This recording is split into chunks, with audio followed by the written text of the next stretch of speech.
Hello नमस्कार साथियों, स्वागत है पशु परिचर भर्ती परीक्षा 2024 पार्ट बी के लिए प्रैक्टिस क्वेश्चन लेकर आ चुके हैं हम।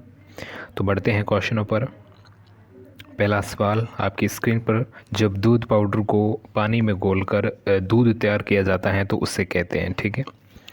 पुनः रतिक मिल्क या फिर पुनः संयोजित मिल्क या फिर पूरित दूध या फिर निर्जलीकरण, ठीक है। जब दूध पाउडर को पानी में घोलकर दूध तैयार किया जाता है तो उसे कहते हैं दोस्तों, तो उससे कहते हैं पुनः रचित मिल्क, ठीक है। ऑप्शन नंबर जो ए है वो अपना यहाँ पर राइट आंसर हो जाता है, पुनः रचित मिल्क, ठीक है। बढ़ते हैं इसी प्रकार नेक्स्ट क्वेश्चन की तरफ।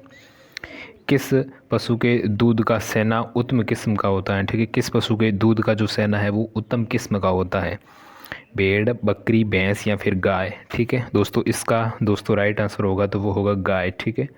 गाय है जो इसका राइट आंसर हो जाता है, ठीक है। बिल्कुल, सवाल बहुत ही इंपॉर्टेंट होने वाले हैं, तो अभी तक का आपने चैनल को सब्सक्राइब नहीं किया तो सब्सक्राइब कर लीजिएगा और क्लास को लाइक भी कर दीजिएगा। नेक्स्ट देख लिए, किस पशु के दूध में सर्वाधिक वसा पाई जाती है, ठीक है। किस पशु के दूध में सर्वाधिक वसा पाई जाती है, ठीक है। जिसमें गाय है, भेड़ है, बकरी है और भैंस है, ठीक है। तो सर्वाधिक जो वसा है वो किसके दूध में पाई जाती हैं, तो वो बिल्कुल इसका जो राइट आंसर होगा तो वो होगा भेड़, ठीक है। भेड़ है जो इसका राइट आंसर हो जाता है, ठीक है। ऑप्शन नंबर बी भेड़। नेक्स्ट देख लीजिए, पशुओं में पहचान हेतु टैटूइंग करने का उपयुक्त स्थान है, ठीक है। पशुओं की पहचान हेतु जो दोस्तों टैटूइंग की जाती हैं तो उसके लिए उपयुक्त स्थान पूछा है आपको, जिसमें कान का आंतरिक सतह यानी अंदर वाला भाग, या फिर गर्दन की निचली सतह, पूंछ की बाह्य सतह या फिर कान की बाह्य सतह। बिल्कुल, तो इसका राइट आंसर क्या होगा, पशुओं में पहचान हेतु टैटूइंग करने का उपयुक्त स्थान पूछा है आपको, ठीक है। तो बिल्कुल इसका दोस्तों जो राइट आंसर होगा तो वो होगा ऑप्शन नंबर ए, कान का आंतरिक हिस्सा। बिल्कुल ऑप्शन नंबर ए है जो अपना यहाँ पर राइट आंसर हो जाता है। नेक्स्ट देख लिए इसी प्रकार, पशुओं में परिपक्व सींग को काटना या फिर हटाना, ठीक है। पशुओं में परिपक्व सींग को काटना या फिर हटाना कहलाता है, जिसमें डेबुडिंग है या फिर डेहॉर्निंग है या फिर फिरिंग है या फिर डिस्बुडिंग है, ठीक है। बिल्कुल, पशुओं में परिपक्व सींग को काटना या फिर हटाना तो उसे कहते हैं दोस्तों, बिल्कुल पशुओं की सींग को हटाना, इसे डीहॉर्निंग कहते हैं, ठीक है। डीहॉर्निंग ऑप्शन नंबर जो बी है वो अपना यहाँ पर करेक्ट आंसर हो जाएगा, डीहॉर्निंग, ठीक है। बिल्कुल, या फिर डिसबडिंग भी कहते हैं, ठीक है। डिसबडिंग या डीहॉर्निंग, ठीक है। बिल्कुल, और सबसे उत्तम जो सर्वोत्तम विधि है जो पशुओं के सींग को काटना या फिर विदारना, डीहॉर्निंग की सबसे उत्तम विधि है कास्टिंग सड़, ठीक है। कास्टिंग सड़,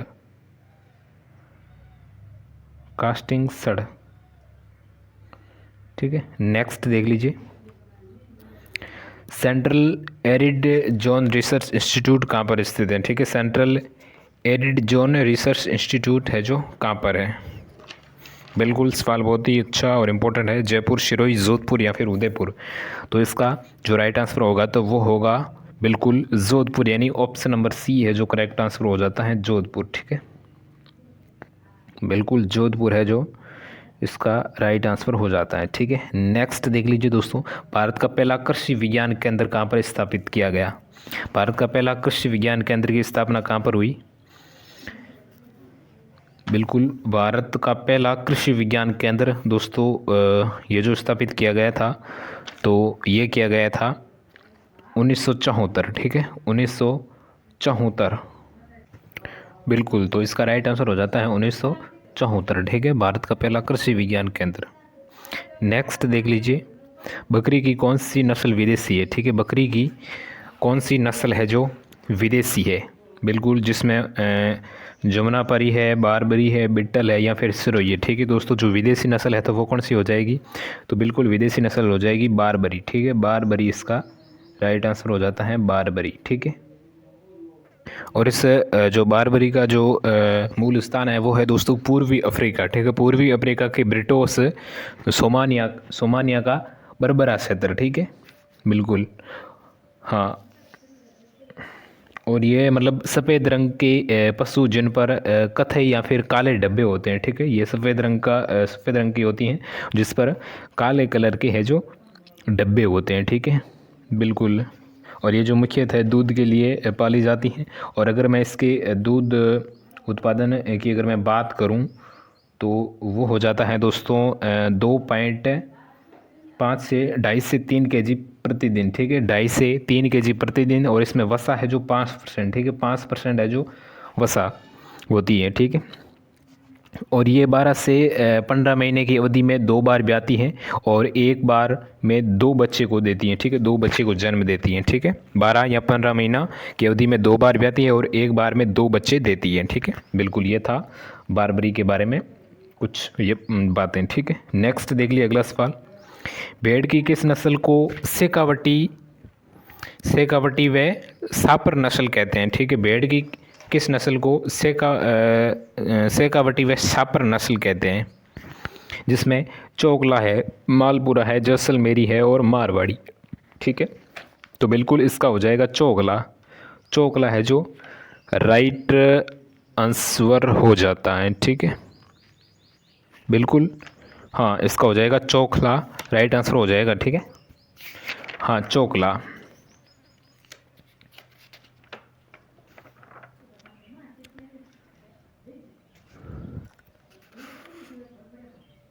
देखिए, अगर मैं चोकला भेड़ के बारे में बात करूं तो ये चूरू, झुंझुनू, सीकर और अन्य सेकावटी व छापर क्षेत्र में पाई जाती हैं। और इसके अलावा ये बीकानेर, जोधपुर में भी पाई जाती हैं, ठीक है। और इसकी जो पूँछ है वो 29, ठीक है, 29 सेमी लंबी, यानी जो मध्यम लंबाई की होती हैं। और चेहरे का जो रंग है इसका काला या फिर भूरा होता है, ठीक है। और ये सींग रहित होती हैं, सींग है जो इस पर नहीं होता है, ठीक है, सींग रहित होती हैं, बिल्कुल, बिल्कुल। और इसके बिल्कुल ये जो ऊन के लिए, ठीक है, इस जो चोकला नस्ल है इसकी जो ऊन से उत्तम किस्म की ऊन है वो बनाते हैं, ठीक है, इस नस्ल से, बिल्कुल। नेक्स्ट देखिए, आगे बढ़ते हैं। पाई का रोग मुख्यतः पशुओं में होता है, ठीक है। पाई का दोस्तों जो रोग है वो मुख्यतः पशुओं में होता है, किसकी कमी से होता है? मैग्नीशियम की कमी से, पोटेशियम, फास्फोरस या फिर आयरन की कमी से, ठीक है। तो पाई का रोग मुख्यतः पशुओं में होता है। तो किसकी कमी से होता है? तो ये होता है दोस्तों बिल्कुल फास्फोरस की कमी से, ठीक है। ऑप्शन नंबर जो सी है वो अपना यहाँ पर राइट आंसर हो जाता है, ठीक है, बिल्कुल। नेक्स्ट देख लीजिए, रानी खेत रोग का कारक, ठीक है। रानी खेत रोग का कारक जिसमें पैरामिक्सो वायरस, ठीक है, पैरामिक्सो वायरस है जो इसका राइट आंसर हो जाएगा, रानी खेत रोग का कारक, ठीक है। नेक्स्ट देख लीजिए दोस्तों, ताजे दूध का पीएच आपको पूछा है और इसका आंसर बताना है आपको कमेंट बॉक्स में, ठीक है। ताजे दूध का पीएच मान है दोस्तों वो कितना होता है, ठीक है। तो जल्दी से बताइए कमेंट में, देखते हैं कौन है जो इसका राइट आंसर सबसे पहले है जो बताता है, ठीक है। ताजे दूध का पीएच मान है जो कितना होता है, बिल्कुल, जिसमें 6.0 से 6.5 है, 6.4 से 6.7 है, 5.0 से 6.2 है और 7.3 से 7.4 है, ठीक है। तो दोस्तों दूध का दोस्तों जो पीएच मान होता है तो वो होता है बिल्कुल ऑप्शन नंबर बी, यानी 6.4 से 6.7 के मध्य, ठीक है, बिल्कुल 6.4 से 6.7 के मध्य, ठीक है, बिल्कुल। नेक्स्ट देख लीजिए अगला सवाल। 20वीं पशुगणना के अनुसार राजस्थान में सर्वाधिक भेड़ किस जिले में पाई जाती हैं, ठीक है। 20वीं पशुगणना के अनुसार राजस्थान में सर्वाधिक दोस्तों जो भेड़ें हैं वो किस जिले में पाई जाती हैं? बाड़मेर, जयपुर, उदयपुर या फिर जोधपुर, ठीक है। तो बिल्कुल इसका राइट आंसर हो जाता है बाड़मेर, ठीक है, बाड़मेर इसका राइट है। नेक्स्ट देख लीजिए, वर्ष 2019 की पशुगणना के अनुसार राजस्थान में कुल ऊँटों की संख्या आपको बतानी है, ठीक है। 2019 की पशुगणना के अनुसार राजस्थान में ऊँटों की संख्या, तो बिल्कुल ऊँटों की संख्या कितनी थी 2019वीं पशुगणना के अनुसार, 2019 की, ठीक है, बिल्कुल 2.13 मिलियन, ठीक है, 2.13 मिलियन। ऑप्शन नंबर बी है जो अपना यहाँ पर राइट आंसर। नेक्स्ट देख लीजिए, विदेशी गाय जिसकी उम्र सर्वाधिक होती है, ठीक है, विदेशी गाय जिसकी उम्र है दोस्तों वो सर्वाधिक होती है, जिसमें करन स्विच है, जर्सी है, होलस्टीन फ्रीजियन है और करन फ्रीज है, ठीक है। तो विदेशी गाय की नस्ल जिसकी जो उम्र है दोस्तों वो सबसे अधिक होती है। तो बिल्कुल सबसे अधिक किस नस्ल की होती हैं, किस गाय की नस्ल की होती है? तो बिल्कुल इसका दोस्तों जो राइट आंसर है तो वो है जर्सी, ठीक है, जर्सी है जो इसका राइट आंसर हो जाता है, ठीक है। देखिए, अगर मैं जर्सी के बारे में बात करूं तो जर्सी जो कि फ्रांस के पास इंग्लिश चैनल में जर्सी द्वीप समूह में पाई जाने वाली जो इसकी जो मूल स्थान है, और ये विदेशी नस्लों में से सबसे अच्छी नस्ल है। और इस नस्ल के जो सींग है वो छोटे और सुंदर होते हैं, बिल्कुल। और इसका दोस्तों जो माथा होता है ना, जो सर होता है ना, वो तरस्ती नुमा होता है, ठीक है, तरस्ती नुमा, बिल्कुल तरस्ती नुमा इसका तरस्ती नुमा, ठीक है, तरस्तरी नुमा होता है। और प्रति ब्यात इसका दोस्तों जो दूध होता है ना वो होता है 4000 से 4200 लीटर, और इसमें वसा की मात्रा होती है 4.5%, ठीक है, 4.5% वसा होती है, बिल्कुल। नेक्स्ट देख लीजिए, बंध्याकृत किया गया नर सांड कहलाता है, ठीक है, बंध्याकृत किया गया नर सांड कहलाता है teaser bull, D horn bull, hybrid bull या फिर कैंपनस, ठीक है, बंध्याकृत किया गया नर सांड कहलाता है। तो बंध्याकृत किया गया नर सांड दोस्तों कहलाता है, तो वो कहलाता है बिल्कुल 45, ये 40 कैसे आ गया, बिल्कुल विदेशी जिसकी उम्र सर्वाधिक, इसका तो जर्सी था, ठीक है, बिल्कुल। तो इसका राइट आंसर होगा टीजर बुल, ठीक है, बिल्कुल। नस्बंदीकृत जो सांड होता है, नर सांड, इसको कहते हैं टीजर बुल। नेक्स्ट देख लीजिए, भैंस प्रजनन केंद्र कहाँ पर है, ठीक है, भैंस प्रजनन केंद्र कहाँ पर स्थित है, बिल्कुल।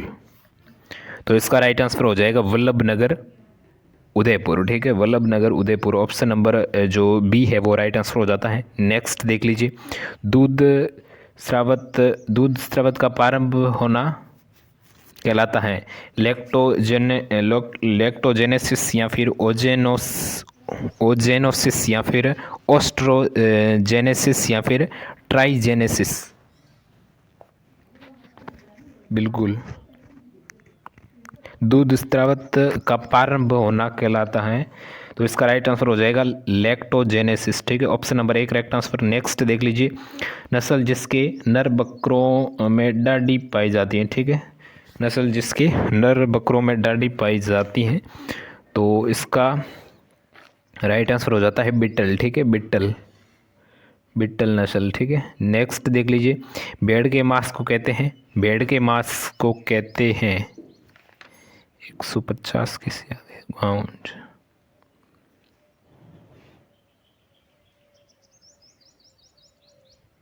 बिल्कुल इसका बिट्टल था। भेड़ के मांस को कहते हैं मटन, ठीक है, मटन कहते हैं। नेक्स्ट देखिए, ऊनी वस्त्रों के लिए सर्वश्रेष्ठ ऊन वाली नस्ल का समूह है, देख लीजिए, मैंने इस क्लास में बोला था ऊनी नस्ल के लिए सर्वश्रेष्ठ जो नस्ल है तो वो कौन सी है, बिल्कुल, जिसमें मेरिनो है, चोकला है, मगरा है, रेम्बुलेंट है, बीकानेरी है, हसन है, हिसारलैंड है, माडिया है, मोरिनो है, पोलवर्थ है, ट्रस्टी है, रेम्बुलेट है या फिर सभी असत्य कथन है या फिर सभी गलत है। तो इसका दोस्तों जो राइट आंसर होगा ऑप्शन नंबर सी, ठीक है, यानी मेरिनो हो जाएगा और पोलवर्थ हो जाएगा और ट्रासी हो जाएगा और रेम्बुलेट हो जाएगा, ठीक है, बिल्कुल ऑप्शन नंबर सी इसका राइट आंसर हो जाता है, ठीक है। ऊंट को किस आयु में प्रथम बार प्रजनन हेतु प्रयोग करना चाहिए? ऊंट को किस आयु में पहली बार है जो प्रजनन हेतु प्रयोग करना चाहिए? 2, 4, 5 या फिर 8 वर्ष। तो इसका राइट आंसर है ऑप्शन नंबर सी, 5 वर्ष। ठीक है, 5 वर्ष का ऊंट हो जाना है तो सबसे फर्स्ट टाइम उसके जो प्रजनन है वो सब कर सकते हो। ठीक है, 5 ईयर।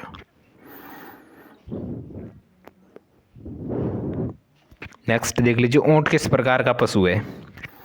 ये रूमिनेंट है या फिर स्यूडो रूमिनेंट है या फिर नॉन नोमिनेंट है या फिर सभी है। ठीक है, तो ऊंट किस प्रकार का पशु है? तो ऊंट दोस्तों ये एक स्यूडो रूमिनेंट है। ठीक है, ऑप्शन नंबर बी इसका राइट आंसर हो जाता है। नेक्स्ट देख लीजिए, जुगाली करने वाले पशु जिसमें गाय आती, भैंस है, भेड़ है, बकरी है, में कर्तन। ठीक है, कर्तन दांत की संख्या कितनी होती है? बिल्कुल, तो कितनी होती है? बिल्कुल 8 होती हैं। ठीक है, 8 जोड़ी। वैज्ञानिक विधि से दही जमाने में दूध की अम्लता कितने प्रतिशत अधिक नहीं होनी चाहिए? कितने प्रतिशत से अधिक होनी चाहिए? ठीक है, वैज्ञानिक विधि से दही जमाने में दूध में अम्लता की जो कितनी प्रतिशत है वो अधिक नहीं होनी चाहिए। बिल्कुल, तो इसका राइट आंसर 0.12%। ठीक है, ऑप्शन नंबर सी है जो इसका राइट ऑप्शन हो जाता है। ठीक है, बिल्कुल। नेक्स्ट देख लीजिए, भेड़ के मांस को कहा जाता है। भेड़ के मांस को कहा जाता है। ठीक है, भेड़ के मांस को कहा जाता है, अभी अभी हमने पढ़ा था मटन। ठीक है, बिल्कुल। नेक्स्ट देख लीजिए, निम्न दालों में से प्रोटीन युक्त दालें का उदाहरण कौन सा है? ठीक है, प्रोटीन युक्त दाल का उदाहरण है जो कौन सा है? तो बिल्कुल, जिसमें प्रोटीन युक्त दाल है जो आपको पूछी है, जिसमें गेहूँ एवं चावल ब्रान है, आलू एवं कस्बा है, मोलासस है, रक्त एवं मांस। बिल्कुल, ऑप्शन नंबर इसका राइट आंसर क्या होगा? प्रोटीन युक्त दाने का उदाहरण दानों में से। ठीक है,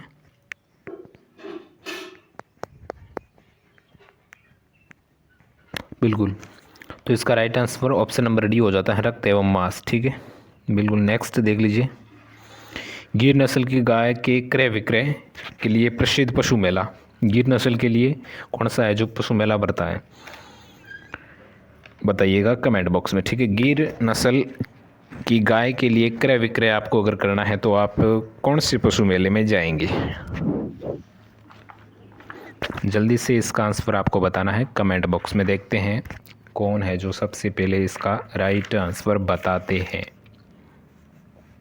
बिल्कुल, जिसमें गोमती सागर पशु मेला है, बलदेव पशु मेला है, पुष्कर पशु मेला है और गोगा मेडी पशु मेला है। ठीक है, तो सबसे पहले तो देखिए गोमती सागर पशु मेला।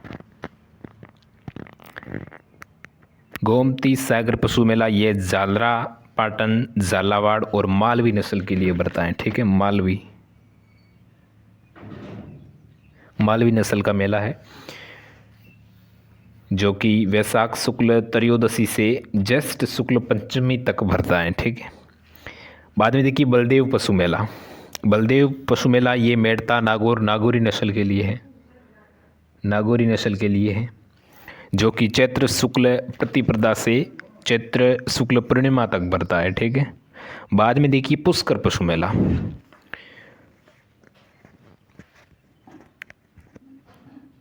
पुष्कर पशु मेला जो कि जिसको कार्तिक पशु मेला भी कहते हैं, जो कि अजमेर और ये गिर नस्ल के लिए, जो कि कार्तिक शुक्ल अष्टमी से मार्गशीर्ण कृष्ण द्वितीया तक भरता है। ठीक है, बाद में देखिए गोगा मेडी पशु मेला जो कि हरियाणवी नस्ल के लिए भरता है। ठीक है, हरियाणवी नस्ल के लिए भरता है नो और हनुमानगढ़ में। ठीक है, तो यहाँ पर राइट आंसर आपको क्या मिला? ऑप्शन नंबर सी, पुष्कर पशु मेला जो कि गिर, इसका राइट आंसर हो जाता है। ठीक है, बिल्कुल, ऑप्शन नंबर सी है जो अपना यहाँ पर राइट आंसर है।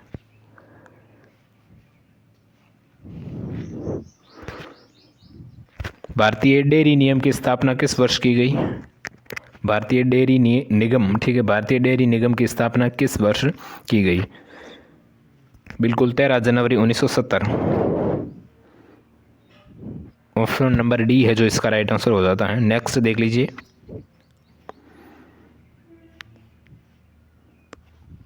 आज का अपना अंतिम सवाल बहुत ही अच्छा और इम्पोर्टेंट देख लीजिए। साइलेज में किण्वन द्वारा मुख्यतः उत्पन्न होता है। साइलेज में किण्वन द्वारा मुख्यतः उत्पन्न होता है लिनोलिक अम्ल या फिर यूरिक अम्ल या फिर लैक्टिक अम्ल या फिर ओलिक अम्ल। तो इसका राइट आंसर हो जाता है लैक्टिक अम्ल, ठीक है, लैक्टिक अम्ल इसका है दोस्तों जो राइट आंसर हो जाता है, ठीक है। और कल वाली क्लास में मैंने एक क्वेश्चन दिया था, मैंने आपको बताने को, देखते हैं आपने उसका क्या आंसर दिया है, ठीक है। तो क्वेश्चन ये था कि किस रोग में मुर्गियों के शरीर पर छोटे छोटे दाने व त्वचा जो वो त्वचा पपड़ी की तरह उतरने लगती है, ठीक है, बिल्कुल। तो उसका दोस्तों जो सही आंसर था तो क्या था? ऑप्शन नंबर बी था, ठीक है, ऑप्शन नंबर बी। उसमें क्या था? जिसमें पाउल पॉक्स, ठीक है, पाउल पॉक्स जो रोग होता है ना, उसमें जो मुर्गियों के शरीर पर छोटे छोटे दाने पड़ जाते हैं और जो त्वचा होती है वो पपड़ी की तरह उतरने लग जाती है, ठीक है। तो उसका था पाउल पॉक्स और इसका मैंने बता दिया है लैक्टिक अम्ल, ठीक है, ऑप्शन नंबर सी। और ये थी आज की अपनी क्लास, बहुत ही अच्छी और इम्पोर्टेंट, ठीक है, बिल्कुल।